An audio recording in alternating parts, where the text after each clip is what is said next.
ఉదయకాల తీర్పును మనం 4271 రోజులు జరుపుకున్నాం.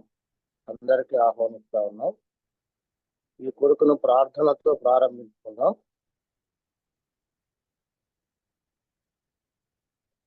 ఈ ప్రార్థనలో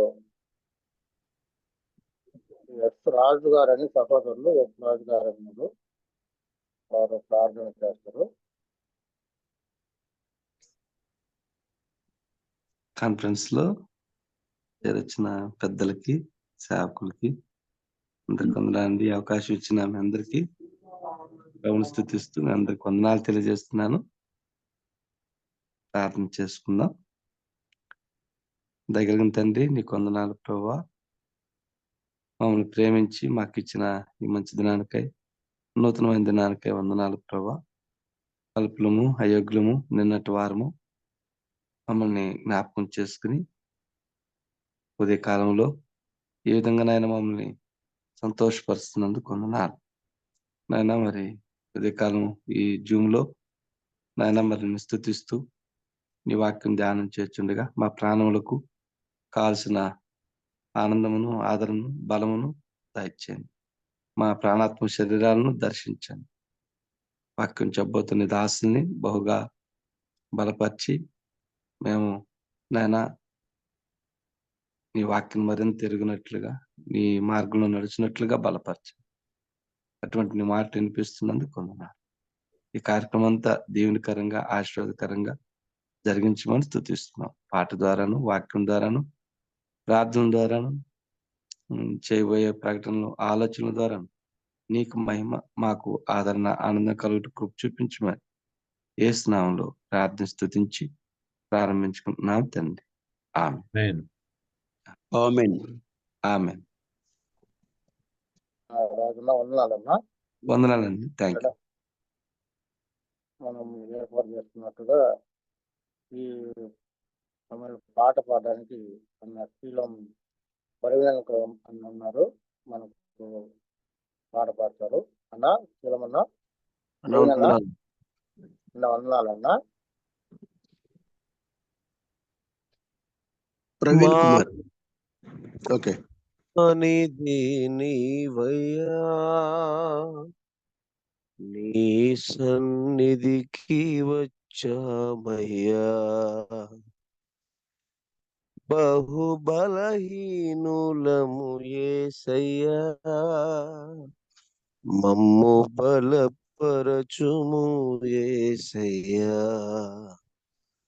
మా సర్వానిధి నీవయ్యా, నీ సన్నిధికి వచ్చామయ్యా, బహుబలహీనులము యేసయ్యా, మమ్ము బలపరచుము యేసయ్యా, యేసయ్యా, యేసయ్యా, మా ప్రియమైన యేసయ్యా, యేసయ్యా, యేసయ్యా, మా ప్రియమైన యేసయ్యా, మా సర్వానిధి నీవయ్యా, నీ సన్నిధికి వచ్చామయ్యా,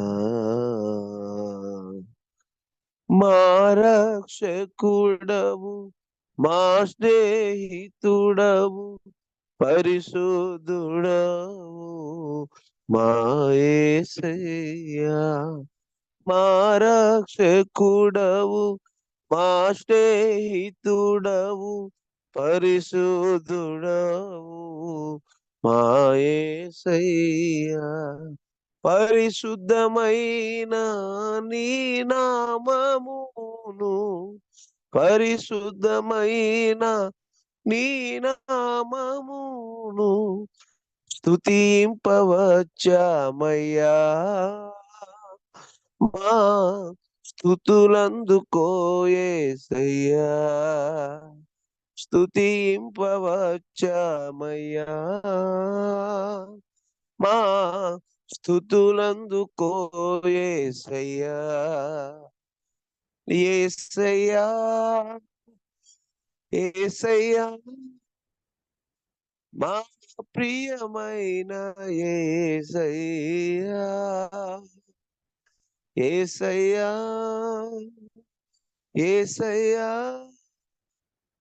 మా ప్రియమైన యేసయ్యా మా సర్వానిధి నీవయ్యా నీ సన్నిధికి వచ్చామయ్యా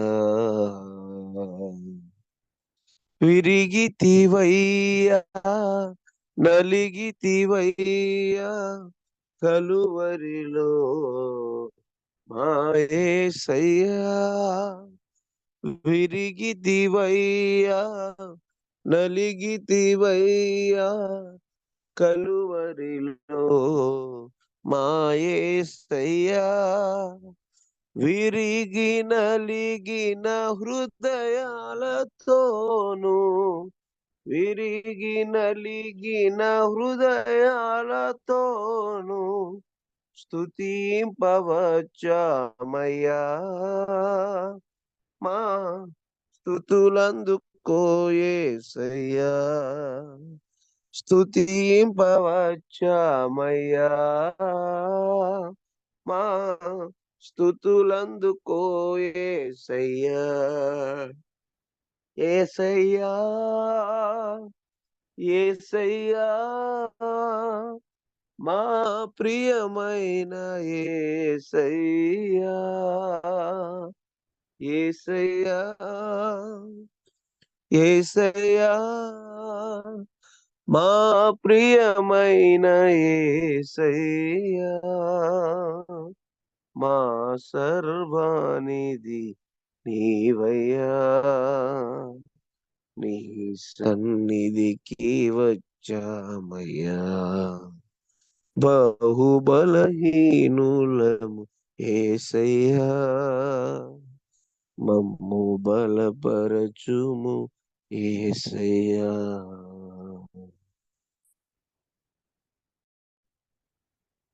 ఒకటి పొందా. అన్నకు అన్న వందనాలన్నా. ఈ సమయంలో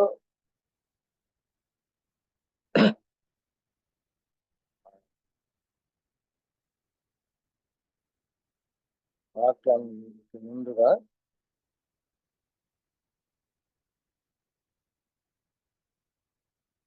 డాక్టర్ మనోహర్ గారు, రవి మనోహర్ గారు సహోదరులు ప్రార్థన చేస్తారు. అన్నా వందనాలు రవి బ్రదర్. మనోహర్ అన్న వందనాలన్నా. వందనాలు బ్రదర్. ప్రార్థన చేస్తున్నాం. ఓకే. ప్రేమగల మా ప్రియ పరలోకపు తండ్రి, శాశ్వతమైన ప్రేమతో మమ్మల్ని ప్రేమిస్తూ ప్రతినిత్యము మరి మా ప్రభా మమ్మల్ని జ్ఞాపకం చేసుకొని మీ సన్నిధిలో మా ప్రభా మీ వాక్య ధ్యానములతో మమ్మల్ని నింపుతున్నారు. మీకు స్తోత్రములు. ఈ ఉదయకాలమున మీ ప్రియకుమారుడు యేసుక్రీస్తు పరిశుద్ధ బలియాగం ద్వారా రక్షింపబడిన మేము మార్నింగ్ కాన్ఫరెన్స్ లో చేరి వచ్చి 4271వ రోజునకు మా ప్రభా నడిపించారు. అందరి బట్టి మీకు స్తోత్రములు. మరి నిర్వహిస్తున్న మా ప్రియులను బట్టి మేము స్తుతిస్తున్నాం. మరి వందనం గారు నడిపిస్తూ ఉన్నారు. ఈ కార్యక్రమాన్ని నిర్వహిస్తున్న బర్నబాస్ బ్రదర్ని బట్టి కూడా మేము స్తుతిస్తున్నాం. పాట పాడిన సహోదరులు రాజు గారిని బట్టి శీలం ప్రవీణ్ కుమార్ గారిని బట్టి మేము స్తుతిస్తున్నాం, స్తోత్రిస్తున్నాం. చక్కని పాట పాడి మీ నామం మహింపరిచారు. మీ వాక్యం వినడానికి మేము సిద్ధంగా ఉండగా మా ప్రియులు మీ దాసులు బ్రదర్ శామ్యుయల్ జి అబ్రహాం గారి ద్వారా మరి మా ప్రభావ ధారావాహికగా కీర్తనల గ్రంథములో నుండి మీరు అందిస్తున్నటువంటి మా ప్రభావ లేఖనాలు సత్యాలను బట్టి మేము స్తుతిస్తున్నాం, స్తోత్రిస్తున్నాం. మరి మా ప్రభావ ట్రాన్స్లేట్ చేయడానికి మరి జయకుమార్ సత్రి గారు కూడా సిద్ధంగా ఉన్నారు. మీరు ఇరువుని మీ కృపాగ్లాస్తానికి అప్పగిస్తుండగా 91వ కీర్తన నుండి మీరు ధ్యానాలు అందిస్తూ ఉండగా మా ప్రభావ మిమ్మల్ని స్తుతిస్తూ ఉన్నాం. ఇంకా ఏ ఏ విషయాలు మాకు కావాలనో మీకు తెలుసునైనా మరి మీ పాలసన్నిలో సిద్ధపడి ఆ పరిశుద్ధాత్మని సహాయముతో మా ముందుకు వచ్చినటువంటి మరి మా ప్రభా ప్రియులు శామ్యుయల్ జి అబ్రహాం గారిని మీ కృపగలాస్తానికి అప్పగిస్తున్నాము. మరి మా ప్రభు ఏ డిస్టర్బెన్స్ లేకుండా మరి ఈ కార్యక్రమాన్ని మీరే నడిపించి మీరే మహిమ పొందుదురని మా ప్రాణప్రింటి యేసుక్రీస్తు పరిశుద్ధ నామమున స్తుతులు స్తోత్రములు కృతజ్ఞతలు చెల్లించి ప్రార్థించి అడిగి వేడుకుంటున్నాం. పరలోకమందున మా పరమ తండ్రి, ఆమేన్. ఆమేన్. మనోహరన్న వందనాలన్నా. ఈ సమయంలో వాక్యం వినడం శ్రద్ధగా. దైవ సేవకులు ఈ సామ్యూల్ అబ్రహాం గారు మనకు దైవ వర్తమానం అందిస్తుండగా ఇంగ్లీష్లో దాన్ని తెలుగులోకి తర్జుమా చేయడానికి సహోదరులు దైవ సేవకులు జయకుమార్ శాస్త్రి గారు మనకు అందించారు. కాబట్టి శ్రద్ధగా విని ఆత్మీయం మేల్కొందాం. అన్న ఈ సామ్యూల్ అబ్రహాం అన్న గారు అన్న వందనాలన్నా. వందనాలు అన్న జయకుమార్ అన్న మీకు కూడా వందనాలన్నా. వందనాలు అన్నారు.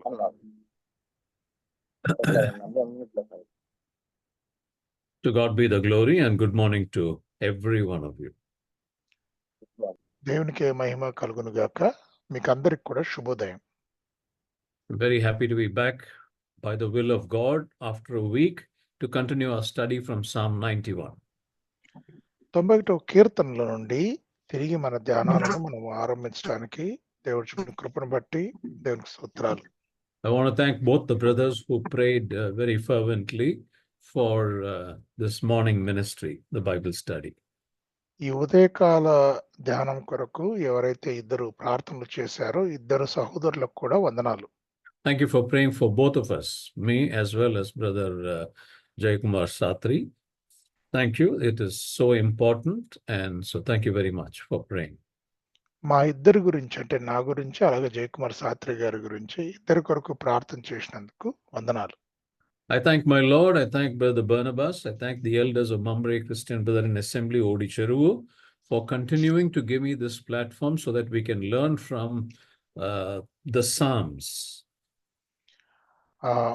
సోదరు బర్నబాస్ గారికి మమరే సంఘానికి హాజరైన మీకు అందరికి కూడా మరి ఈ ప్లాట్ఫామ్ ద్వారా మనము కీర్తనలను నేర్చుకోవటానికి నేర్పించడానికి నాకు ఇచ్చిన ఈ అవకాశం బట్టి మీకు అందరికి వందనాలు.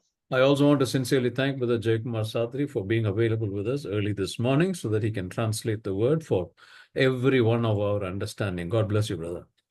మనమందరం కూడా చక్కగా అర్థం చేసుకోవడానికి జయకుమార్ శాస్త్రి గారు ఉదయకాలం వేళ తర్జుమా చేయడానికి సిద్ధపడినందుకు ప్రభునామమున ఆయనకు కూడా వందనాలు తెలియజేస్తున్నాను. All right, we will continue our study from Psalm 91. మనము 91వ కీర్తన నుండి మన ధ్యానాన్ని మనం కొనసాగిద్దాం. We are still studying the first verse of Psalm 91. మనము ఇంకా మొదటి వచనాన్నే మనము చదువుకుంటా ఉన్నాం. He that dwelleth in the secret place of the Most High shall abide under the shadow of the Almighty. There are two personalities of God that we are studying in this verse. మహోన్నతుని చాటును నివసించువాడే సర్వశక్తుని నీడను విశ్రమించువాడు. దేవుని యొక్క రెండు గుణగణాలను మనం ఇక్కడ చూస్తా ఉన్నాం. The Most High and the Almighty. మహోన్నతుడు అలాగే సర్వశక్తుడు. They are two different personalities. ఈ రెండు కూడా వేరు గుణగణాలు. But they are one God. కానీ ఒకటే దేవుడు. So we have been considering the Most High. What is the meaning of Most High? To whom does it refer to? This is what we have been considering so far. మహోన్నతుడు అంటే ఎవరు, అది ఎవరిని సూచిస్తుంది, ఇది మనం ఎంతవరకు కూడా ధ్యానం చేశాం. Because if we understand the first terminology of Most High, then the second one, the Almighty, becomes very relevant. మహోన్నతుడు అన్న పదాన్ని గనక మనము చక్కగా అర్థం చేసుకుంటే తర్వాత ఉన్న సర్వశక్తుడు అన్న పదాన్ని అర్థం చేసుకోవడం సులువు అవుతుంది. The Most High that we have seen so far points out to the only person, the Lord Jesus Christ. మహోన్నతుడు అన్న పదము కేవలము ఒక్కరికే చెందుతుంది, అది ప్రభువైన యేసుక్రీస్తు వారు. Last week we had concluded about the importance between a husband and the wife and the family to meditate upon Jesus Christ almost every day. గత వారము ప్రతి దినము భార్యాభర్తలు కలుసుకొని ప్రభువైన యేసుక్రీస్తు వారిని ధ్యానించటము అది ఎంత ఆవశ్యకమో మనం చూసుకున్నాం. We've seen that between the husband and wife, there are many things that they discuss. They discuss about their personalities, they discuss about their family life, they discuss about their children, the children's future, every materialistic thing. But how far do we discuss the Lord Jesus Christ is what we saw last week. భార్యాభర్తలు ఈ భౌతిక సంబంధమైన ఎన్నో విషయాలు పంచుకుంటారు. వారి సొంత సంసార విషయాలు, పిల్లల విషయాలు, ఉద్యోగ విషయాలు, ఆరోగ్య విషయాలు. కానీ ఎంతమంది ప్రభువైన యేసుక్రీస్తు వారిని గురించి మాట్లాడుకుంటున్నారు? Now, we will continue on the same thought even today. ఈ రోజు ఉదయకాలం కూడా అదే దాని మీద మనం ధ్యానం చేయబోతున్నాం. I'm going to refer to a particular personality who sat at the feet of the Lord Jesus Christ in the New Testament. కొత్త నిబంధనలో ఎవరైతే ప్రభువైన యేసుక్రీస్తు వారు వారి పాదాల చెంత కూర్చున్నారో ఆ వ్యక్తి యొక్క వ్యక్తిత్వాన్ని మీ దగ్గర ఆవిష్కరించాలనుకుంటున్నాను. I'm sure we all know that incident when the Lord Jesus Christ visited the two sisters at Bethany. బేతనీలో ఉన్న ఇద్దరు సహోదరుల గృహాన్ని దర్శించినప్పుడు మరి అక్కడ ఏం జరిగిందో, ప్రభువైన యేసుక్రీస్తు వారు దర్శించినప్పుడు అక్కడ ఏం జరిగిందో మనకందరికీ తెలుసు. One sister sat at the feet of the Lord Jesus Christ and learnt everything about Jesus Christ. ఒక సహోదరి ప్రభువైన యేసుక్రీస్తు వారి పాదాల చెంత కూర్చొని ప్రభువైన యేసుక్రీస్తు వారిని గురించి సమస్తము నేర్చుకుంది.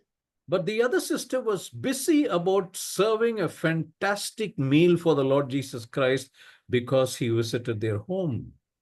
మరొక సహోదరి ప్రభువైన యేసుక్రీస్తు వారి కొరకు రుచికరమైన భోజనమును తయారు చేయటానికి మరి కష్టపడతా ఉంది. Now, this sister who sat at the feet of the Lord Jesus Christ is none else than Mary. ఎవరైతే ప్రభువైన యేసుక్రీస్తు వారి పాదాల చెంత కూర్చున్నారో వారెవరో కాదు, Mariya. The other sister who was busy about materialistic things was Martha. ఎవరైతే ఈ భౌతిక సంబంధమైన విషయాల గురించి తనను తాను మరి శ్రమ పెట్టుకుంటూ ఉందో ఆమె పేరు Martha. Now let's read one particular verse and one particular phrase that is so important and relevant to our study this morning. ఈ ఉదయకాలము మన ధ్యానానికి ఎంతో ఆయువు పట్టు లాంటి ఒక వచనాన్ని మనం చదువుకుందాం. Turn with me to the Gospel of Luke chapter 10 and verse 42. లూకాసు వార్త 10వ అధ్యాయం 42వ వచనం చూసుకుందాం. లూకాసు వార్త 10:42. మరియ ఉత్తమమైన దానిని ఏర్పరచుకొనెను, అది ఆమె యొద్ద నుండి తీసివేయబడదని ఆమెతో చెప్పాను. I think in Telugu it's beautiful. Uttamam, Uttamam. You know, in Tamil also when you say Uttamam, it is the most high or the preferred or the exclusive things. It's such a beautiful phrase. Mary had chosen that good part. తెలుగులో చాలా చక్కటి పదము వినియోగించబడింది, ఉత్తమము. తమిళ్లో కూడా ఉత్తమమే. ఉత్తమము అంటే గనక ఉన్న వాటిల్లోకెల్లా ఉన్నతమైనది అని.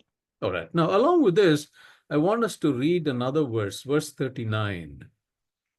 దీంతో పాటు కూడా 39వ వచనం చదవాలనుకుంటున్నానండి. ఆమెకు మరియా అను సహోదరి ఉండెను. ఈమె యేసు పాదముల యొద్ద కూర్చుండి ఆయన బోధ వినుచుండెను. Thank you, brother, for reading both the verses. Now, the phrase that I want to point it out here this morning is one thing. The beginning of that verse says in verse 42, but one thing is needful.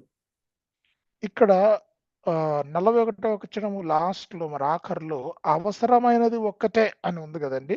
That's right. One thing that is needful. What is that one thing is explained in verse 39. ఆ ఒక్కటి అనేది ఏంటి అన్నది 39వ వచనంలో వివరించబడింది. There it says that one thing that is needed is sitting at the Lord's feet and listening to what he taught. ఆ అవసరమైన ఆ ఒక్కటి ఏంటి? ప్రభువారి పాదాల చెంత కూర్చొని ఆయన బోధ వినుట. You see, Mary, one of the sisters, sat at the feet of the Lord Jesus Christ and learned everything about him. సహోదరి మరియా, ఇద్దరు సహోదరులలో ఒక సహోదరి మరియా ప్రభువైన యేసుక్రీస్తు వారి పాదాల చెంత కూర్చొని సమస్తం నేర్చుకుంది. What she learnt was who who is the Lord Jesus Christ? ఆమె ఏం నేర్చుకుంది అంటే గనుక ప్రభువైన యేసుక్రీస్తు వారు ఎవరు? How was the Lord Jesus Christ born? ప్రభువైన యేసుక్రీస్తు వారు ఎలాగు జన్మించారు? Why was he born in this world? ఈ లోకంలో ఆయన ఎందుకు పుట్టాడు? How did the Lord Jesus Christ carry out his ministry? ప్రభువైన యేసుక్రీస్తు వారు తన పరిచర్యను ఎలాగున ముందుకు తీసుకొని వెళ్ళాడు? What is going to happen to the Lord Jesus Christ? ప్రభువైన యేసుక్రీస్తు వారికి ఏమి సంభవింపనై ఉన్నది? How is Jesus Christ going to die on the cross? ప్రభువైన యేసుక్రీస్తు వారు శిలువ మీద ఎలాగూ మరణించనున్నారు? How are they going to bury Jesus Christ? ఎలాగున ఆయనను సమాధి చేయనై ఉన్నారు? You see, A to Z, Mary knew everything about Jesus Christ. ఆది మొదలుకొని అంతం వరకు కూడా ప్రభువైన యేసుక్రీస్తు వారి గురించి సమస్తము తెలుసుకుంది Mariya. Even the disciples would not have known as much as Mary knew when she sat at the feet of Jesus Christ. ప్రభువైన యేసుక్రీస్తు వారి పాదాల చెంత కూర్చొని విన్న మరియా ఎన్ని విషయాలను గ్రహించిందో అన్ని విషయాలు శిష్యులైన వారు కూడా గ్రహించలేదు. The disciples did not know how Jesus Christ is going to die. శిష్యులకు ప్రభువైన యేసుక్రీస్తు వారు ఎలాగున చనిపోతున్నారో తెలియదు వాళ్ళకు. But Mary knew about it. కానీ మరియకు తెలుసు అది. You see, the knowledge about Jesus Christ came to Mary, and this is what he's saying, the Lord Jesus Christ is saying, there is only one thing that is needed. అందుకనే ప్రభువైన యేసుక్రీస్తు వారు మరియను మార్తను ఉద్దేశించి చెబుతూ ఉన్నాడు, అవసరమైనది ఒక్కటే అని. You see, now if you look at verse 42 and connect these two phrases, one thing, that one thing in the second half of that verse is the good part. ఆ ఒక్కటే ఏంటి? అవసరమైనది ఆ ఒక్కటే ఏంటి? అది ఏ ఉత్తమమైనది. You see, these are the words of Jesus Christ. ఇది ప్రభువైన యేసుక్రీస్తు వారు పలికిన మాటలు. He's saying about Mary that the one thing that she has chosen, and that one thing is that good. ఏదైతే ఆమె ఎంచుకున్నదో, మరియ ఎంచుకున్నదో అదే ఉత్తమమైనది అని ప్రభువైన యేసుక్రీస్తు వారు అంటున్నారు. You see, take that phrase, one thing. ఆ ఒక్కటే, You see, ఒక్కటే ఆ పదాన్ని దయచేసి గమనించండి. knowing the true God and Jesus whom he sent is eternal life. ప్రభువైన యేసుక్రీస్తు వారిని ఎరుగుటయే నిత్యజీవం. You see, now if in 100, if we take the numeric 100, what is needed is one, as the Lord Jesus Christ said. What did he say? What is needed is one. What is not needed out of 100, if you take one that is needed, what is not needed? All the rest of 99 that are not needed in 100. 100లో అవసరమైనది ఒక్కటే అనుకుంటే అనవసరమైనవి ఎన్ని? మిగిలినవన్నీ అనవసరమైనవే కదా, అంటే 99 అనవసరమైనవి అని. You see how much we torture our children for the unnecessary 99 things. అవసరం లేని 99 విషయాలలో మనం మన పిల్లల్ని ఎంత హింసకు గురి చేస్తామో ఒకసారి ఆలోచించండి. We tell our children, did you study well? మనము మన పిల్లల్ని మీరు బాగా చదివారా అని అడుగుతాం. Have you finished your homework? Me homework పూర్తి చేశారా అని అడుగుతాం. Have you folded your dress? మీ బట్టలు మడతేసుకున్నారా అని అడుగుతాం. Have you polished your shoes? మీ షూస్ పాలిష్ కొట్టుకున్నారా అంటాం. Did you take your bath? Did you have your breakfast? Did you take this? Did you take that? Did you do this? Did you do that? How much of pressure we put on our children? స్నానం చేశారా, ఆహారం తిన్నారా, అది చేశారా, ఇది చేశారా, ఎన్నో విషయాలు అడిగి వాళ్ళ మీద ఒక రకమైన ఒత్తిడిని పెడుతూ ఉంటాం. I'm not saying that these are not needed. They are needed for sure. ఇవన్నీ కావాలని చెప్పేసి నేను అవసరం లేదు అని చెప్పేసి నేను అనను. ఇవన్నీ కూడా కావాలి. But what is needed, that one is not there. కానీ ఏదైతే అవసరమైన ఒక్కటి ఉన్నదో ఆ ఒక్కటి లేదే. Whatever the children we give them or not, do we share the revelation of Jesus Christ with our children? ఏదైతే ప్రభువైన యేసుక్రీస్తు వారి యొక్క ఆహ్, ప్రభువైన యేసుక్రీస్తు వారు తనను తాను బయలుపరుచుకుంటున్నాడో మనకు, అది మన పిల్లలతో పంచుకుంటూ ఉన్నామా?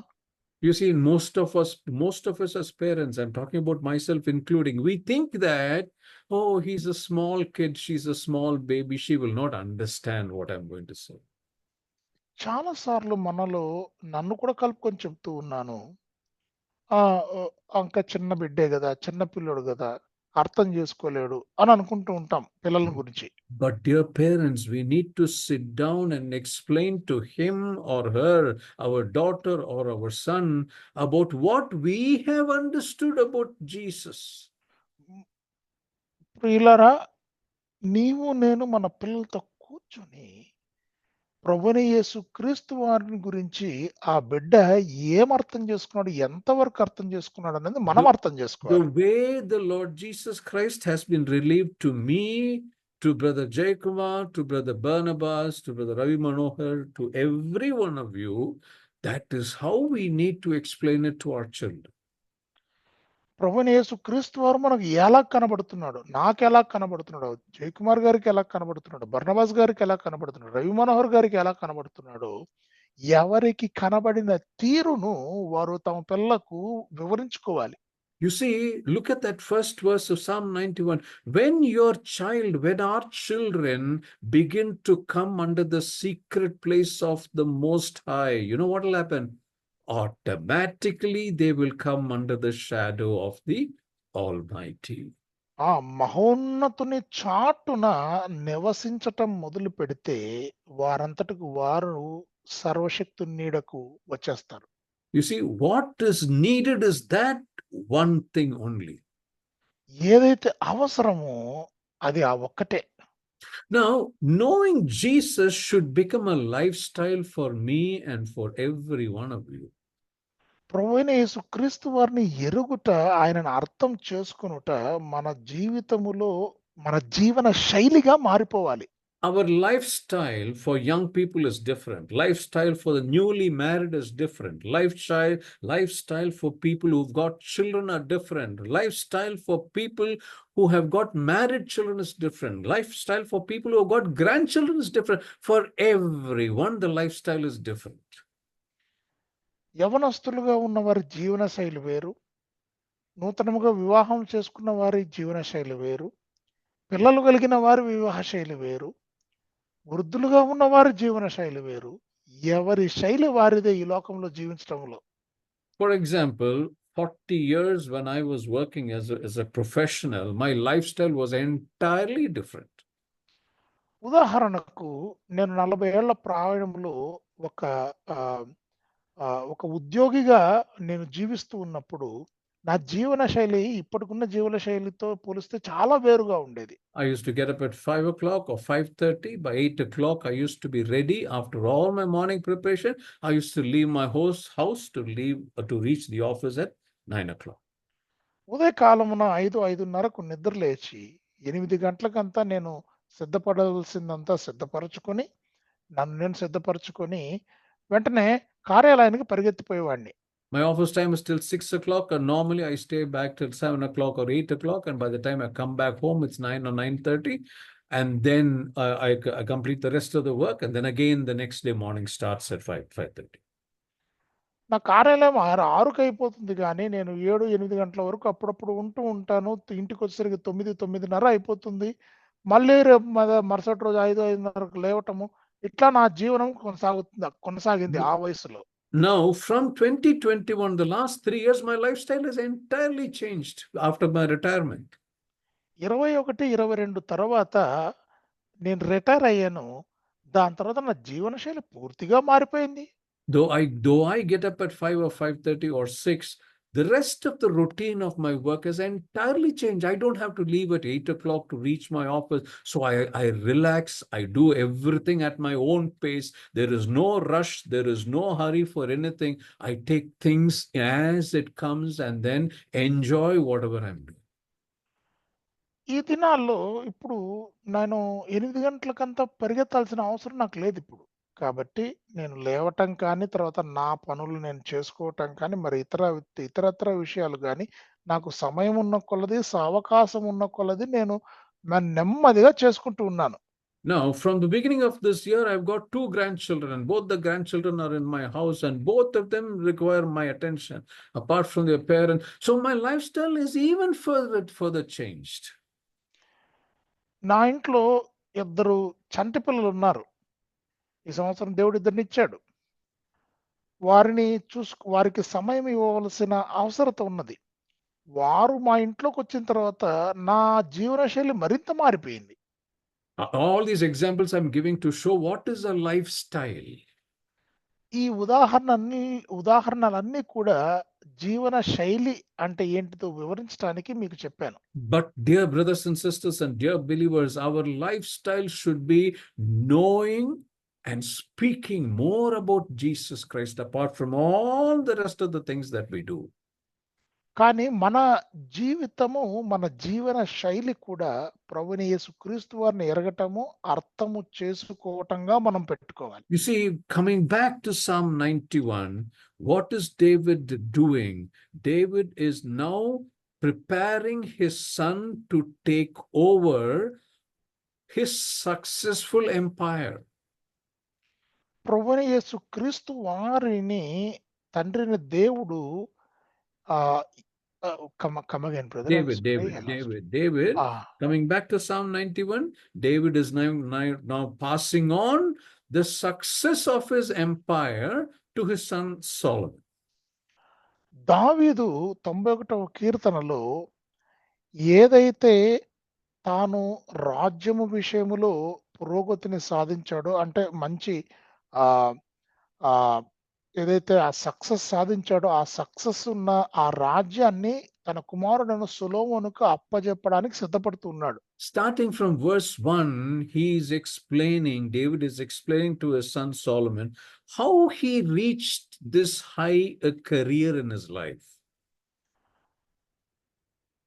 సొలొమోనుకు దావీదు వివరిస్తూ ఉన్నాడు ఎలాగున ఇంతటి ఉన్నతమైన స్థానానికి తాను చేరుకుని తన రాజ్యాన్ని చేర్చగలిగాడు అని. And he's pointing out to a singular personality, that is the revelation of the Son, the Jesus Christ, is what made it possible for him to reach that level. That is what is the crux of what he's communicating to his son.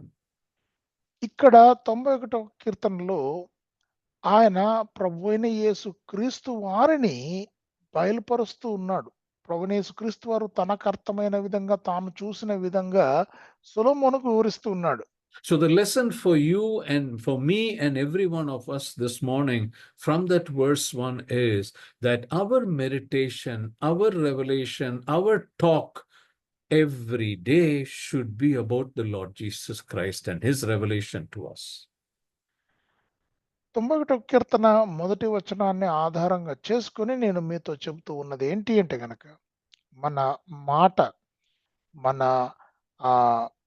మనము ఏదైతే ఊహించుకుంటున్నామో, ఎవరితో ఏదైతే మాట్లాడుతున్నామో, ఎవరినైతే ప్రకటన చేస్తున్నామో, అదంతా కూడా ప్రభువైన యేసుక్రీస్తు వారై ఉండాలి. That must be our lifestyle. అదే మన జీవన శైలిగా ఉండాలి. When we do that, David is automatically telling his son, the rest of the problems will automatically be solved. మనం అది చేసినప్పుడు సొలొమోనుకు దావీదు చెప్తూ ఉన్నాడు, తక్కిన సమస్యలు ఏవైతే ఉన్నాయో, అంటే ప్రభువైన యేసుక్రీస్తు వారిని మన జీవన శైలిగా మనం జీవిస్తూ ఉన్నప్పుడు Let's read A another verse. సమస్య అయినా కానీ అది పరిష్కారం అయిపోతుంది. Now let's read another verse from the Gospel of John, chapter 17 and verse 3. యోహాను సువార్త 17వ అధ్యాయము 3వ వచనం మరోసారి చదువుకుందామండి. యోహాను సువార్త 17వ అధ్యాయము 3వ వచనం చదువుకుందాం. అద్వితీయ సత్యదేవుడవైన నిన్నును నీవు పంపిన యేసుక్రీస్తును ఎరుగుటయే నిత్యజీవం. You see, knowing the Son, the Lord Jesus Christ, is life eternal, is it not? ప్రభువైన యేసుక్రీస్తు వారిని ఎరుగుటయే నిత్య జీవితం. అవునంటారా కాదంటారా? You see, when we get to know the Lord Jesus Christ, when we get to know the Son, then the eternal life continues to be manifested. Manifested meaning exhibited in our life. ప్రభువైన యేసుక్రీస్తు వారిని మనము ఎరిగితే నిత్య జీవం అంటే ఏంటో మనకు బోధపడుతుంది. But you know, there's another person who acts adversely against this in our lives. మనకందరికి బాగా తెలుసు, మన జీవితంలో ఈ వచనంలో చెప్పబడేదానికి పూర్తి వ్యతిరేకంగా, భిన్నంగా వ్యవహరించే వ్యక్తి ఉన్నాడు. మనకు తెలుసు ఎవరో. You see, Satan succeeds by keeping us occupied with WhatsApp, with Twitter, with Facebook, with other financial commitments. How am I going to manage this? What are all these thoughts? He keeps us occupied by that so that we fail or we conveniently avoid thinking and talking about the Lord Jesus Christ. సాతాను మనల్ని తీరిక లేకుండా అనేక విషయాలలో ముంచి తెలుస్తున్నాడు. WhatsApp, Facebook, వార్తలు, అది ఇంకేదో వీటన్నింటిలో కూడా మనల్ని ముంచేసి ప్రభుని క్రీస్తుకు దూరం చేయటంలో సఫలుడవుతున్నాడు సాతాను. You see, Satan keeps us busy so much with the social media. సాతాను ఈ సోషల్ మీడియాతో మనకు తీరిక లేకుండా చేస్తూ ఉన్నాడు. Because if I and you are occupied with those 99 things, then we'll forget the only one thing that is important, which the Lord advised Martha. ఈ 99 వాటిని గురించి మనం పట్టించుకుంటూ ఉంటే, అతి ప్రాముఖ్యమైన ఒక్కటి ఏదైతే ఉన్నదో అది మనము మార్త వల్లే మర్చిపోతూ ఉంటాం. Dear believers, knowing the Son, the Lord Jesus Christ, is the most important portion in our life. ప్రభువైన యేసు క్రీస్తు వారిని ఎరుగుటయే నిత్య జీవం అన్న విషయము మన జీవితములో అత్యంత ప్రాధాన్యతను సంతరించుకొని ఉండాలి. You see, every time we read the scripture, what should be on the top of our mind is, how do I get to know the Lord Jesus Christ more and better? By reading this scripture portion. మనము లేఖనాల గుండా చదువుతున్నప్పుడు ఈ లేఖన భాగమును చదువుకొని, ఈ లేఖన భాగమును ధ్యానమును చేసి, ప్రభువైన యేసు క్రీస్తు వారిని ఇంకా బాగా ఎట్లా అర్థం చేసుకోగలను అన్నది మన గురి అయి ఉండాలి. Let me give you a few examples. నేను కొన్ని ఉదాహరణలు ఇస్తానండి ఈ విషయాన్ని. We have to search for the Lord Jesus Christ in the life of Abraham. Abraham జీవితంలో ప్రభువైన క్రీస్తును వెతుక్కోవాలి. Now, for example, let's read Genesis chapter 22, verses 11 and 12. ఆదికాండము 22వ అధ్యాయము 11, 12 వచనాలు చదువుకుందాం మనం. ఆదికాండము 22, 11, 12 వచనాలు. Yeah. యెహోవా దూత పరలోకము నుండి అబ్రహామా అని అతను పిలిచెను. అందుకు అతడు చిత్తము ప్రభువా అనెను. అప్పుడు ఆయన ఆ చిన్నవాని మీద చేయి వేయకము, అతన్ని ఏమీయూ చేయకము. నీకు ఒక్కడయున్న నీ కుమారుని నాకు ఇవ్వనుదీయలేదు గనుక నీవు దేవునికి భయపడువాడవని ఇందువల్ల నాకు కనబడుచున్నదనెను. All of us know, when we speak about these two verses, particularly verse 12, we know that God the Father is singularly pointing towards his Son and the work that he has to do on the cross of Calvary.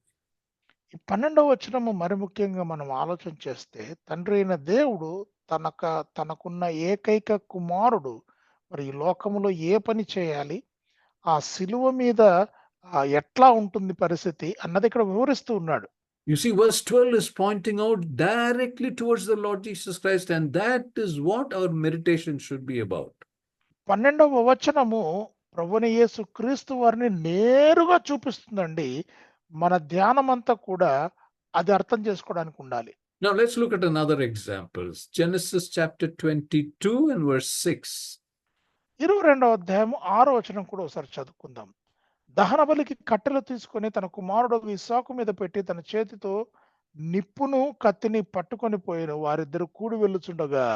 You might wonder, how do we look at Jesus Christ from this verse?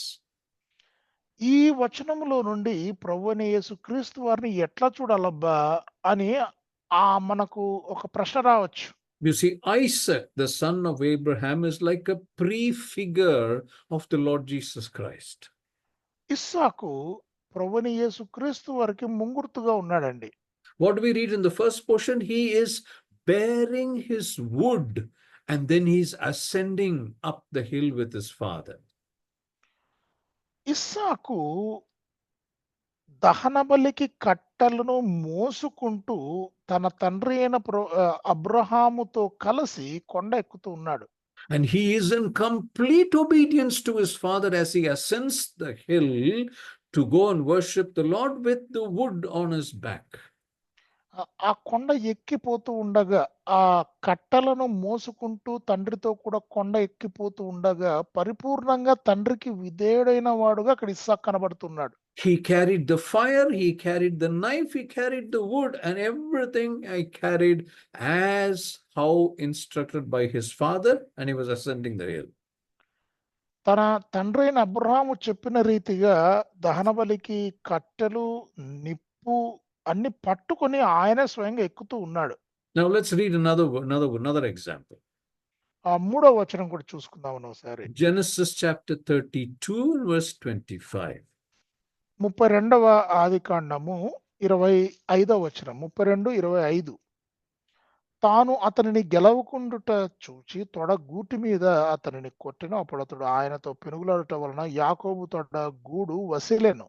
You might wonder, how do we see the Lord Jesus Christ from this verse?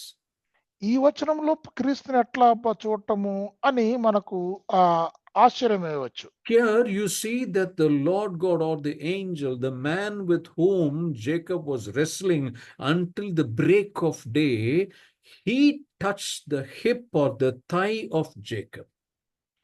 ఇక్కడ ఎవరైతే దేవదూత తెల్లవారు వరకు మరి యాకోబుతో పెనుగులాడుతూ ఉండెనో ఆ దేవదూత తొడ గూటి మీద అతన్ని కొట్టినట్లు చూస్తా ఉన్నాం. We read in that verse, the second half says that he touched Jacob's hip and wrenched it out of its socket. ఆ తొడ గూడు వసిలెను అని వ్రాయబడి ఉన్న తెలుగులో. Now, when we try to figure out the Lord Jesus Christ, this is a kind of an indication towards the wound that the Lord Jesus Christ bore in his hands, in his feet, in his side, on his heel, and on his head. Is it not? ఇది ప్రభువైన యేసు క్రీస్తు వారు తన చేతుల్లోను, పాదాల్లోను, కాళ్ళలోను, శరీరం మీద అలాగే మరి శిరస్సు మీద పొందిన గాయాలకు సూచనగా ఉన్నది. Dear brothers and sisters, whether I am educated, whether I am sick, whether I am in good health, if there is only one thing that comes to me in my life, and that is meditating upon the Lord Jesus Christ, you know what will happen? It will bring all the good things in my life. అయ్యా, నా జీవితంలో కేవలము ప్రభువైన యేసు క్రీస్తు వారిని ధ్యానించటమే నేను గురిగా పెట్టుకొని జీవిస్తూ ఉంటే మిగతా మంచివి ఏవైతే ఉన్నాయో అవన్నీ వాటంతటవే నాకు దొరికిపోతాయి. You see, David is advised, he is giving some very solemn advice to his son Solomon. తన కుమారుడైన సొలొమోనుకు దావీదు చాలా ఎంతో బలమైన లోతైన సలహా ఇస్తూ ఉన్నాడు. He's saying, son, you must know the Son, Jesus Christ. ఆయన అంటున్నాడు, కుమారుడా, నీవు ప్రభువైన యేసు క్రీస్తు వారిని ఎరగాలి. Only then you will be raised in your career. అప్పుడు మాత్రమే నీవు నీ ఏదైతే ఈ రాచరిక జీవితంలో పైకి రాగలవు. Only then you will be blessed by the Almighty. అప్పుడే నీవు సర్వశక్తుడైన దేవుని ద్వారా ఆశీర్వదింపబడగలవు. Now it appears as if David is telling Solomon, his son, all what you are going to inherit from me, my possession, my riches, everything that you are going to inherit will be gone or lost in a few days. దావీదు సొలొమోనుకి ఏం చెప్తూ ఉన్నాడంటే, నా హోదా, నా డబ్బు ఇవన్నీ కూడా కొన్ని దినాల్లో లయమైపోతాయి. Now he's telling his son, don't look at such a large empire as your inheritance. ఏదైతే ఈ గొప్పదైన సామ్రాజ్యం ఉన్నదో ఆ సామ్రాజ్యాన్ని నీకు స్వాస్థ్యంగా నువ్వు ఎంచుకొనవద్దు. And David is pointing out in verse 1 and saying, the revelation of Jesus Christ is your only asset. ఏదైతే ప్రభువైన యేసు క్రీస్తు వారిని ఎరుగుట అన్నది ఉన్నదో అదే నీకు ఆస్తి. Dear brothers and sisters, the very important lesson for me and for all of us here is the importance that we give to the Lord Jesus Christ will pervade, will succeed everything else that is to follow, because that is the prominence in our lives. ప్రభు అయిన యేసు క్రీస్తు వారిని ప్రథమ ప్రాధాన్యతగా మన జీవితంలో మనం పెట్టుకుంటే మిగతావన్నీ కూడా మన జీవితంలో మనం పొందుకోగలుగుతాము. ఇది మనమందరం కూడా బాగా ఎరగాలి. Now, this is the first verse which David is speaking so loudly to his son Solomon. తన కుమారుడైన సొలొమోనుకు ఈ మొదటి వచనము చాలా గట్టిగా చెప్తా ఉన్నాడు దావీదు. So profound is that instruction or advice that David is passing on to Solomon. దావీదు సొలొమోనుకు ఇస్తూ ఉన్న ఈ సలహా అది ఎంతో ఉన్నతమైనది. Now, in the second verse, Solomon is now responding to David, his father. రెండవ వచనంలో సొలొమోను తన తండ్రి అయిన దావీదుకు జవాబు చెప్తూ ఉన్నాడు. So what do we read in verse 2 of Psalm 91? 91వ కీర్తన రెండవ వచనంలో మనం ఏం చదువుతామండి? Solomon is telling David, I will say of the Lord, he is my refuge and my fortress, my God, in him will I trust. 91వ కీర్తన రెండవ వచనంలో ఆయనే నాకు ఆశ్రయము, నా కోట, నేను నమ్ముకొను నా దేవుడు అని నేను యెహోవాను గూర్చి చెప్పుచున్నాను. It is as if Solomon is looking at his father and saying, Papa or father or daddy, do not be afraid. ఇక్కడ సొలొమోను జవాబిచ్చిన విధం ఎట్లుందంటే, నాన్న నువ్వు భయపడొద్దు అని ధైర్యం చెప్తూ ఉన్నట్టుంది. I too will change into knowing the Son. నేను కూడా కుమారుణ్ణి ఎరగటానికి మారతాను. I will tell the Son, I will tell him everything. That's what Solomon is telling his father. సొలొమోను తన తండ్రికి చెప్తూ ఉన్నాడు, నేను ప్రతి ఒక్కటి కూడా కుమారునితో పంచుకుంటాను అని. He continues to tell his father, I will seek him in every way of mine. నా జీవితంలో ప్రతి అణువణువులో ఆయనను వెతుక్కుంటాను అంటున్నాడు. You see the way Solomon is responding, he's saying, as you have got the revelation about the Son from him, I too will receive these revelations from him. That's what he's saying. కుమారుని యొద్ద నుండి నీవు పొందుకున్న దర్శనాలు ఏవైతే ఉన్నాయో నేను కూడా అవే దర్శనాలను లేదా అటువంటి దర్శనాలను పొందుకుంటాను. He's saying, I will wait in his presence and pray for more revelation. నేను ఆయన సన్నిధిలో కూర్చొని ఇంకా మరిన్ని దర్శనాలు పొందుకునేటట్లుగా ప్రార్థన చేస్తాను. Read that verse once again. He says, I will say of the Lord, he is my refuge and my fortress, my God, in him will I trust. Look at the response that Solomon gives his father. సొలొమోను తన తండ్రి అయిన దావీదుకి ఇస్తున్న సమాధానం చూడండి. ఆయనే నాకు ఆశ్రయము, నా కోట, నేను నమ్ముకుని నా దేవుడు, నేను యెహోవాను గురించి చెప్పుచున్నాను అని అంటున్నాడు. The first thing he says, he is my refuge. మొట్టమొదటిగా ఆయన చెప్తున్నాడు, ఆయనే నాకు ఆశ్రయము అని. Look at the word that Solomon is using, refuge. ఇక్కడ ఆశ్రయము అన్న పదాన్ని సొలొమోను వాడుతున్నాడు. చూడండి, దాన్ని గమనించండి. Now, to understand this verse, refuge, we must imagine about one person who's facing a lot of troubles in his life. ఈ ఆశ్రయము అన్న పదాన్ని మనము బాగా అర్థం చేసుకోవాలనుకుంటే, ఎవరైనా ఒక వ్యక్తి మరి ఎన్నో సమస్యల బారిన పడిన వ్యక్తిని మనం చూడాలి. So when a person is burdened with so many problems, what does he do?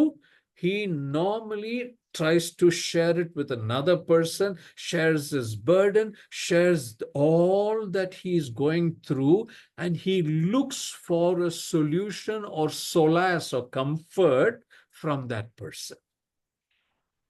సమస్యలతో చుట్టుముట్టబడిన ఏ వ్యక్తి అయినా కూడా తను ఆ సమస్యల్లోంచి బయటపడడానికి ఏం చేయాలనే అనునిత్యము ప్రతి నిత్యము ఆలోచించుకుంటూ ప్రతి అవకాశాన్ని ఆయన వినియోగించుకుంటాడు. So this person who's got so many problems, when he shares it with another, expecting certain response, what is he seeking? He's seeking some kind of shelter with that person. ఎవరైతే పలానా వ్యక్తి దగ్గర నేను ఆశ్రయం పొందితే నా సమస్యలన్నీ కూడా పోతాయి అనుకుంటాడో, ఆ వ్యక్తిని వెతుక్కోవడము, తెలుసుకోవటము, ఎరగటం మొదలుపెడతాడు. Think about it, brothers and sisters. This is reality. What I'm saying is reality. We face many situations in our life. How often do we think, how nice if someone will be able to help me out of this situation? Give me what is required so that I come out of this stress, this strain, this pressure. How often do we think like that? ఒకసారి మనము మన పరిస్థితిని ఆలోచించుకుందాం సహోదర సహోదరులారా. మనము ఏదైనా సమస్యల గుండా వెళ్ళినప్పుడు ఈ రకమైన ఆలోచన విధానంతో మనం ముందుకు సాగుతూ ఉన్నామా? You see, for example, if I'm going through a financial crisis, what do? I go and ask some people. I ask them some help, saying, please help me out of this, and I will return back whatever has to be given to you.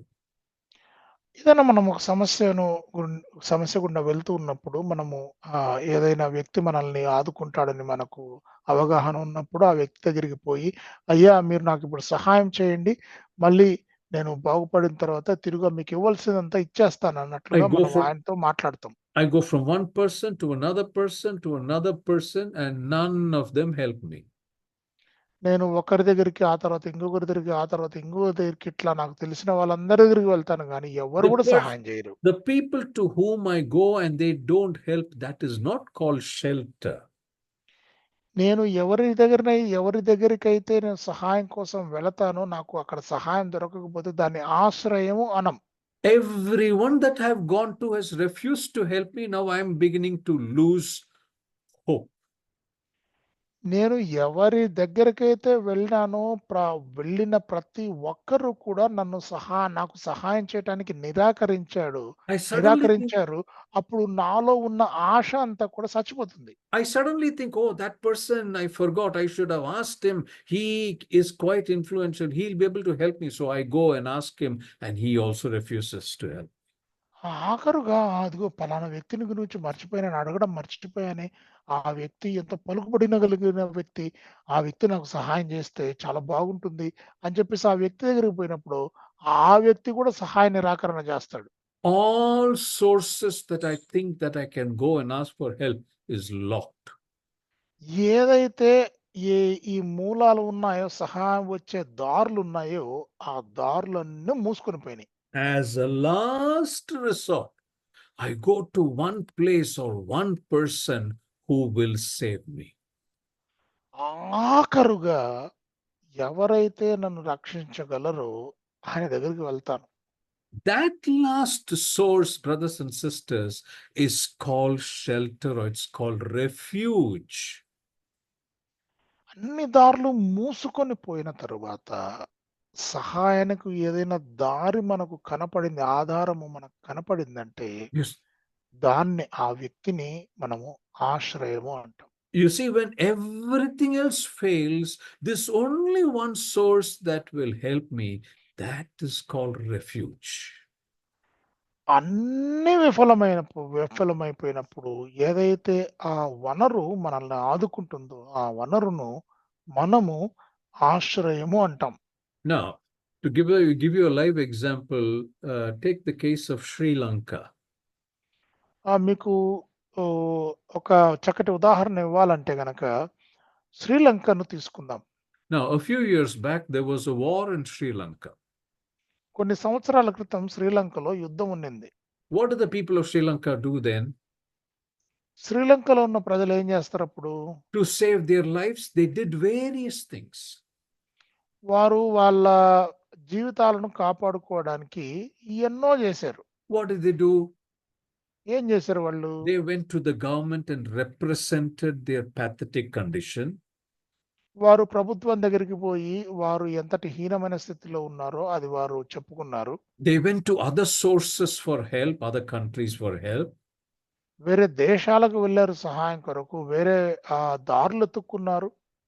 They went to their relatives, their known people for help. వారు బంధువుల దగ్గరికి, తెలిసిన వారి దగ్గరికి వెళ్లారు సహాయం కోసం. They, by going to various places, various sources, they've exhausted all options, which means they have met everyone who they thought possibly can help. వారు అనేకమైన దారుల గుండా వెళ్ళు అనేకమైన వనరులను వెతుక్కొని ఏది కూడా వారికి ఉపయోగం కాక వారికున్న దారులను మూసుకొని పోయి ఇంకా నిరాశకు లోనయ్యారు. Now there is no more place where they can go to get help. ఇంకా వారు వెళ్ళి సహాయం పొందగోరే ఆ స్థలం ఇంకా లేదు. No help from the government. ప్రభుత్వం నుండి సహాయం లేదు. No help from friends. స్నేహితుల నుండి సహాయం లేదు. But there's no option, any more option left for them to go and seek help or refuge. ఇంకా ఎక్కడ కూడా మరి వేరే దారి లేకుండా పోయింది సహాయం పొందుకోవడానికి. So these Sri Lankans who were in a war, as refugees, as fugitives, they come to India, particularly to Tamil Nadu. ఎవరైతే ఈ యుద్ధ భూమిలో చిక్కుకొని ఉన్నారో వారు ఉంటూ ఉన్న చోట వారు సహాయం పొందడానికి, ఆశ్రయం పొందడానికి దారులన్నీ మూసుకొని పోగా వారు భారతదేశానికి శరణార్థులుగా ఆశ్రయం పొందడానికి వస్తారు. All right. Now, for sure, they know that the government of Tamil Nadu will feed us and take care of us because they are Tamils, the Sri Lankans. ఖచ్చితంగా వాళ్ళకు తెలుసు మేము తమిళం కాబట్టి తమిళనాడు ప్రభుత్వము మమ్మల్ని చేరదీస్తుంది, ఆశ్రయం ఇస్తుంది, మాకు భోజనం పెడుతుందని వాళ్ళకి ఖచ్చితంగా తెలుసు. You see, the last place where they place their hope is Tamil Nadu. మీరు గమనించండి, ఆఖరి మజిలి వారు నమ్ముకున్నది, ఆశ్రయం పొందింది వారు ఏది? అది భారతదేశం. Their source was, it will never fail. Once they approach the India government or Tamil Nadu, their source will not fail. మరి ఆశ ఏంటి? వారు భారత ప్రభుత్వం లేదా తమిళనాడు ప్రభుత్వాన్ని ఆశ్రయించినప్పుడు అది ఎన్నటికీ కూడా విఫలం కాదు అని. You see, dear brothers and sisters, this example shows that their only source is India or Tamil Nadu. That is called refuge. వాళ్ళకున్న ఏకైక దారి, వాళ్ళకున్న ఏకైక వనరు అది భారతదేశం లేదా తమిళనాడు. దాన్నే మనం ఆశ్రయం అంటాం. That is why they are called refugees, isn't it? Those who experience refuge in other countries or other states, they are called refugees. అందుకనే వారిని శరణార్థులు అంటారు. అంటే శరణం శరణం అంటూ వారు అర్థిస్తూ వచ్చారు కాబట్టి వారిని శరణార్థులు అంటారు. Oh, I just gave you this example for us to understand the depth of the word refuge. నేను ఇక్కడ ఆశ్రయము అన్న పదంలో ఉన్న లోతును మీకు అర్థమయ్యేటట్లుగా చెప్పడానికి ఇవన్నీ మాట్లాడాను. You see what Solomon is telling his father? సొలొమోను తన తండ్రికి ఏం చెబుతున్నాడో Saying, I చూసారా? don't depend on your wealth as my source of help. నీవు నాకు స్వాస్థ్యంగా ఇచ్చిన డబ్బు మీద నేను ఆధారపడలేదు, ఆశ్రయం పొందను. Solomon is telling his father, I don't depend on your army captains or leaders as my source. నీ సైనికాధికారులు లేదా ఉన్నతమైన వారు వారిని నేను ఆశ్రయం పొందను వారి దగ్గర. And he's saying, I don't depend on your lineage, which means you're coming from the tribe of Judah. I'm not looking at that as my source of help. ఇదిగో నీవు ఏ గోత్రం నుండి అయితే వస్తూ ఉన్నావో లేదా యూదా గోత్రము, దాన్ని నేను ఆశ్రయంగా చేసుకోను. Solomon is telling his father, I am not looking at your silver and gold as my source of help. సొలొమోను అంటున్నాడు, ఇదిగో నువ్వు నాకు ఇస్తున్న బంగారు గాని వెండిని గాని నేను ఆశ్రయంగా నేను చేసుకోవడం లేదు. In other words, Solomon is telling his father, I know all these sources will fail me. నాకు తెలుసు. సొలొమోను అంటున్నాడు, వేరే రకంగా చెప్పాలి అంటే కనుక సొలొమోను అంటున్నాడు, ఈ ఆశ్రయాలు ఏవైతే ఉన్నాయో అవన్నీ కూడా నాకు ఉపయోగపడవు, పనికిరావు. But I know that there is one place from where I can get help, and he is my refuge, pointing to Jesus Christ is my refuge. నాకు ఎక్కడి నుంచైనా కానీ సహాయము, ఆశ్రయము దొరుకుతుందా అంటే గనక అది కేవలము ప్రభుని యేసుక్రీస్తు వారి దగ్గర మాత్రమే. Dear brothers and sisters, dear believers of God, look at the faith Solomon had in that only place of refuge, the source for him to survive and sustain himself. సొలొమోనుకు మరి ఆయన జీవించటానికి, వర్ధిల్లటానికి ఉన్న ఏకైక ఆశ్రయము ఏది అన్నది సొలొమోను ఎంత బాగా కనుక్కున్నాడో గమనించండి. You see, listen very carefully. It is because of this faith that Solomon had in the Lord Jesus Christ, till the very end, God did not leave him. ప్రభువైన యేసుక్రీస్తు వారి మీద ఆయనకున్న విశ్వాసాన్ని బట్టి సొలొమోనును ప్రభువైన యేసుక్రీస్తు వారు చివరి వరకు వదలలేదు. You see, the important thing that needs to be underlined is Solomon had the knowledge of the Son, meaning Jesus Christ. అతి ప్రాముఖ్యమైన విషయం మనం బాగా గమనించవలసినది ఏందంటే గనక సొలొమోనునకు ప్రభువైన యేసుక్రీస్తు వారిని గురించిన జ్ఞానము, అవగాహన ఉన్నది. This is why in this Psalm 91, later on, after a few verses, if you read verses 9 and 10, which we'll do now, you will see what David is telling Solomon only because of what Solomon said in verse 2. సొలొమోను 2వ వచనములో ఏదైతే చెప్పినాడో దానిని ఆధారము చేసుకునే సొలొమోను అట్లా మాట్లాడినాడు కాబట్టే దావీదు కూడా 9వ వచనములో అలాంటి మాటలే పలుకుతున్నాడు. Let's read verse 9 and 10, brother. ఇప్పుడు 9, 10 వచనాలు చదువుకుందామండి. యెహోవా నీవే నా ఆశ్రయము అని, నీవు మహోన్నతుడైన దేవుని నీకు నివాస స్థలముగా చేసుకుని ఉన్నావు. నీకు అపాయమేమీ రాదు, ఏ తెగులును నీ గుడారము సమీపించదు. Now read verse 9 very carefully. What is David saying? Because thou, meaning because you has made the Lord, which is my refuge, even the Most High thy habitation. So he's saying, because you have kept him, meaning the Lord Jesus Christ, who was my refuge as your refuge. You see what he means by that? ఇక్కడ మనం 9వ వచనం మళ్ళీ జాగ్రత్తగా చదివితే, నీవు మహోన్నతుడైన దేవుని నీకు నివాస స్థలముగా చేసుకొని ఉన్నావు అని దావీదు సొలొమోనుతో అంటూ ఉన్నాడు. And then in verse 10 he says, because you have kept him as your refuge, which is what I did, there shall no evil befall thee.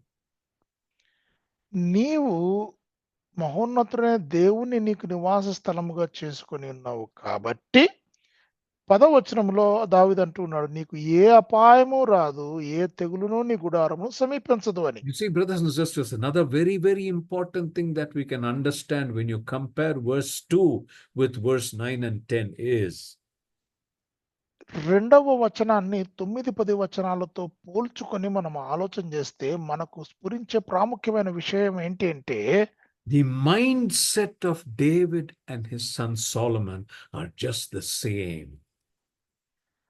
తండ్రి అయిన దావీదు యొక్క ఆలోచన విధానము, కుమారుడైన సొలొమోను యొక్క ఆలోచన విధానము రెండు కూడా ఒకటే అని మనకు బోధపడుతుంది.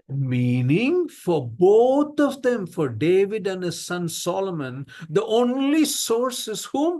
Jesus Christ. అంటే తండ్రి అయిన దావీదునకు, దావీదు కుమారుడైన సొలొమోనునకు ఏదైనా ఒక ఆశ్రయము ఉన్నది, ఒకే ఒక ఆశ్రయం ఉన్నది అంటే గనక అది కేవలం ప్రభువైన యేసుక్రీస్తు వారు మాత్రమే. You see, brothers and sisters, when I and you set our eyes on the source, which is Jesus Christ, we will never consider other sources as big or bigger than Christ. We will never look at other sources. మన దగ్గర ఉన్న వనరులను మనము చూడము ఎప్పుడు అంటే గనక అన్నిటికీ మూలమైన ప్రభువైన యేసుక్రీస్తు వారినే మనం ఆశ్రయించి ఆయనే మన వనరుగా మనం ఎంచుకుంటే ఇంకా ఏ ఆశ్రయం గాని, ఇంకా ఏ వనరు గాని మనకు అవసరం లేదని మనకు తెలిసిపోతుంది. What does that mean? It means that Christ or Jesus Christ is the first and the last source that I will ever look at. దాని అర్థం ఏంటి? ప్రభువైన యేసుక్రీస్తు వారే మొదటి ఆధారము. ఆయనే ఆఖరు ఆధారము. ఇంక నేను దేని పక్కకు గూడా తిరగను. దేనిని ఆధారం చేసుకోనని దానర్థం. You see, once we get this understanding, then we will not consider anything else secondary. Everything else is secondary to this. Nothing else we will look at. ఇది గనక మనం అర్థం చేసుకుంటే, దీనికి గనక మనం ప్రాధాన్యతనిస్తే, ఇంక దేన్ని గూడా పట్టించుకోము ఈ లోకంలో మనం. You see, international law, particularly as far as refugees are concerned, they are not supposed to be asking them who they are, what is their origin. None of those specifics the international law says that you can ever ask a refugee. ఒక శరణార్థిగా తమ దేశములో అడుగుపెట్టిన వాడిని, నువ్వు ఎక్కడి నుంచొచ్చావు? నీ నీ విషయాలు ఏంటి? అని అడగకూడదు అన్నది అంతర్జాతీయ చట్టం. Meaning, you should not look at their caste, you should not look at their creed, you should not look at their academic qualification, their color, what he has, what he doesn't have. You cannot look at that. That's what the international law says when you take a person as a refugee. శరణార్థిగా ఒకరిని స్వీకరించినప్పుడు ఆయన కులం ఏంటి? ఆయన మతం ఏంటి? ఆయన గోత్రం ఏంటి? ఆయన చదువేంటి? లేతే ఆయన వేరే విషయాలేంటి? ఇటువంటివేవీ కూడా అడగకూడదు. వాటిని ఆధారం చేసుకొని శరణార్థిని స్వీకరించకూడదు. If they come for refuge, you have to give them refuge. You need to accept one and all when you consider to give them refuge. నీవు శరణార్థులుగా ఎవరినైనా గాని స్వీకరించడానికి ముందుకు వచ్చినప్పుడు, వారిని అందరినీ కూడా ఒకే గాడి కిందకి కట్టేసి శరణార్థులుగా వాళ్ళని స్వీకరించాలంతే. Now, listen to what I'm going to say very, very carefully, and I will close with this. అయ్యా, నేను చెప్పేది దయచేసి జాగ్రత్తగా వినండి. మీరు ఆలకించిన తర్వాత నేను ఈ విషయం చెప్పిన తర్వాత నేను ముగిస్తాను. When, as per the international law, these are the rules for man, when you come to take refuge under God Almighty, will He not meet all your needs without asking any question about you? అంతర్జాతీయ చట్టమే అలాగ ఉంటే ఈ లోకంలో, దేవుని చట్టము, మీరు ఆయన సన్నిధికి ఆయన ఆశ్రయం పొందుదామని వచ్చినప్పుడు మీరు ఎవరో, ఎక్కడి నుంచి వచ్చారో, ఎటువంటి వారో ఇవేవి అడగకుండా ఆయన మిమ్మల్ని స్వీకరించడా? You see, look at what Boaz said to Ruth. Let's read that one last verse for today. ఒక ఆఖరి వచనం మనము చదువుకొని ముగించుకుందామండి. Ruth chapter 2 and verse 12. Ruth 2వ అధ్యాయము 12వ వచనం. See what Boaz tells Ruth here. Ruth 2వ అధ్యాయం 10వ వచనం అండి. ఇక్కడ రూతు ఏమంటుందో చూద్దాం. అందుకు ఆమె సాగిలపడి తల వంచుకొని, ఏమి తెలిసి పరదేశినైన నాయందు లక్ష్యముంచినట్టు నీకు కటాక్షము కలిగెనో అని చెప్పగా. You see, Boaz is telling Ruth in verse 12. 12వ వచనంలో Boaz రూతుతో ఇలాగునంటున్నాడు. The verse says, a full reward will be given. ఇక్కడ సంపూర్ణమైన బహుమానము నీకు ఇవ్వబడుతుంది అని Boaz. Because you come under the wings of the God of Israel. ఎందుకంటే యెహోవా రెక్కల క్రిందికి నువ్వు వస్తున్నావు కాబట్టి. You see, what does he say? A full reward will be given thee of the Lord God of Israel, under whose wings you have come to trust. You see, because Ruth, you have trusted on the Lord God of Israel, you come under his wings. So a full reward of compensation will be given to you. సంపూర్ణమైన బహుమానము నీకు ఇవ్వబడుతున్నది. ఎందుకంటే కనుక నీవు యెహోవా రెక్కల కిందకు సురక్షితముగా ఉండడానికి వచ్చావు కాబట్టి. You see, David had this knowledge. దావీదుకు ఇదిగో ఈ జ్ఞానం ఉంది. And then he taught his son Solomon the very same thing. తన కుమారుడైన సొలొమోనుకు కూడా అదే జ్ఞానాన్ని పంచాడు. All right, just 2 more minutes and I will close. ఇంకో 2 నిమిషాలండి నేను ముగిస్తాను. When David was anointed by Samuel the prophet, దావీదు ప్రవక్త అయిన సొలొమోను ద్వారా a అభిషేకింపబడినప్పుడు few months after that, he started playing harp for Saul. And what did Saul do?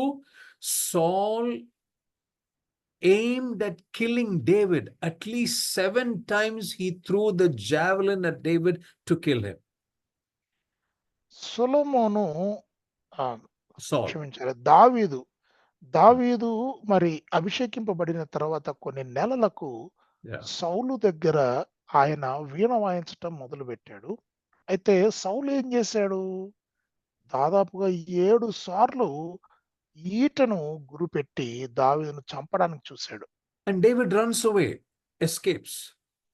దావీదు తప్పించుకొని పారిపోతాడు. You see, Samuel is the great kingdom prophet for the whole of Israel. సమూయేలు ఇశ్రాయేలుకు అంతటికి కూడా, రాజ్యానికి అంతటికి కూడా చాలా గొప్ప ప్రవక్త. Not only that, this great kingdom prophet anointed Saul as the king. అంత మాత్రమే కాదు, ఇంత గొప్ప ప్రవక్త అయిన సొలొమోను మరి Saul. సౌలును Samuel. ఆయన అభిషేకించాడు. సమూయేలు సౌలును అభిషేకించాడు. And now Samuel has anointed David as the future king. ఇప్పుడు దావీదు సొలొమోను భవిష్యత్తు రాజుగా అభిషేకిస్తూ ఉన్నాడు. But what is happening to David? He is running helter-skelter to protect his life.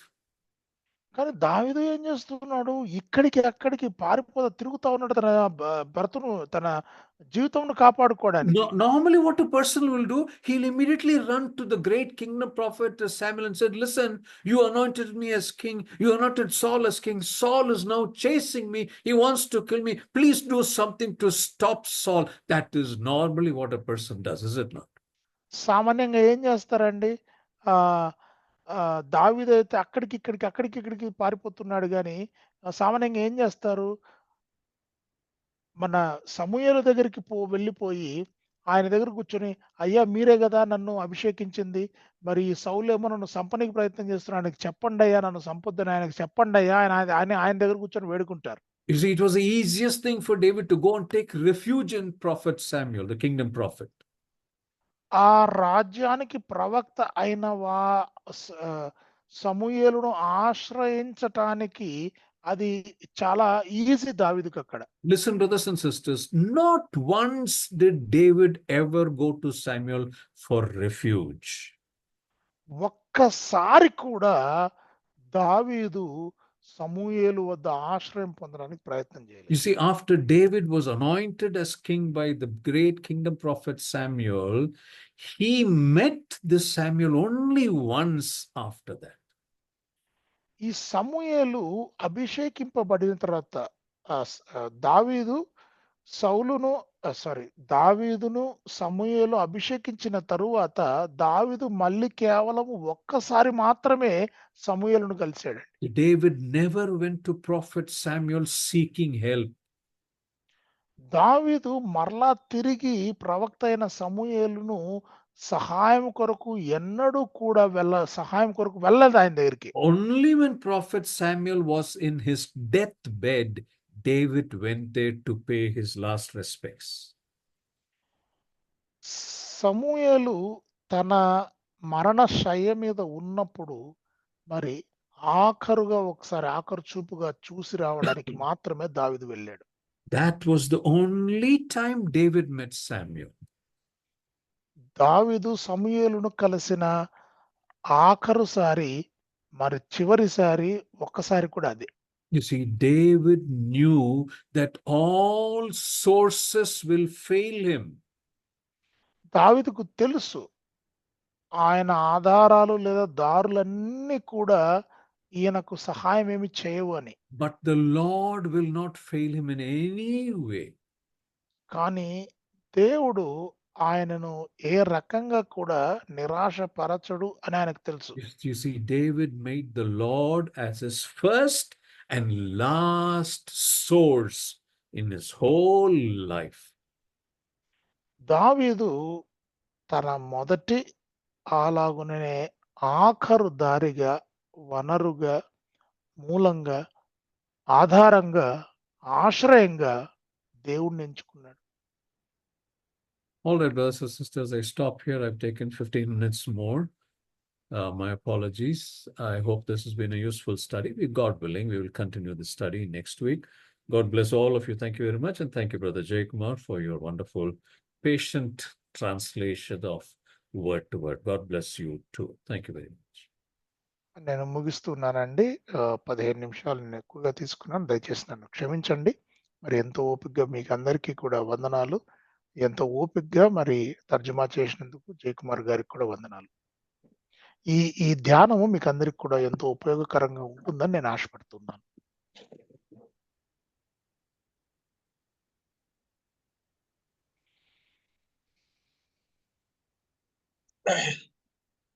Brother వందనం. ఉన్నాను. ఓకే.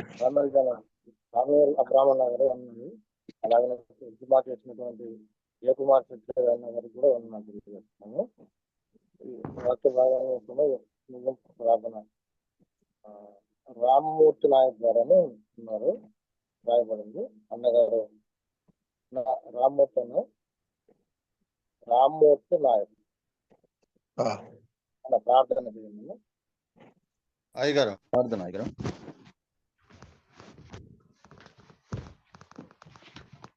ఓకేనే, ప్రార్థన చేసుకుందాం. అత్యంత కృపా కనికరం కలిగిన మా దేవ, మరొకసారి మీ పాదములకు వందనాలు, స్తోత్రములు తండ్రి. హృదయకాల సమయంలో మీ ప్రియదాసుల ద్వారా చక్కని వాక్యం మాకు ఇస్తివి నాయనా. నైనా మీ యొక్క లోకములో మా ప్రభువా మేము అన్ని చోట్ల తిరిగినను మాకు ఆశ్రయము ఎవరు నా ప్రభువా లేరు, కానీ కేవలం నా ప్రభువా మరి ఋతు గ్రంథములో చెప్పిన విధముగా మీ సురక్షితమైనటువంటి రెక్కల క్రిందనే మాకు ఆశ్రయం.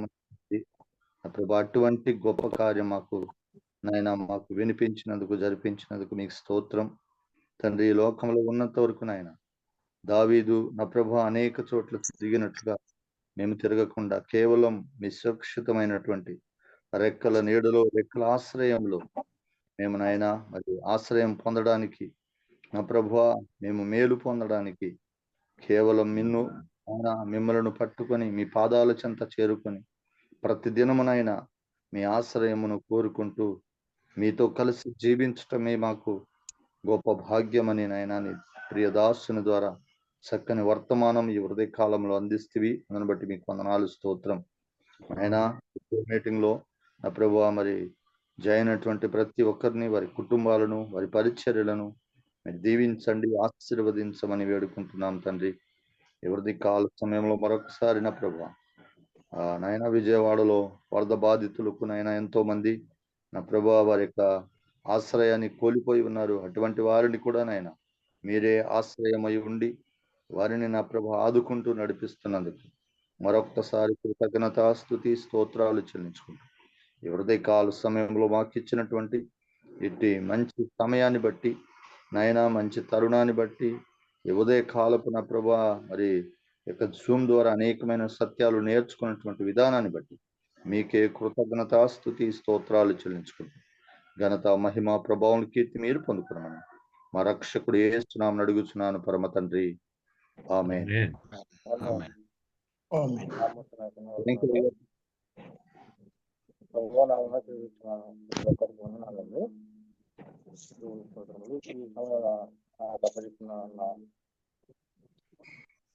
ధర్మభాషణ గారికి పేరు వచ్చి శ్రద్ధగా ఆలోచించిన అందరికీ మరొకసారి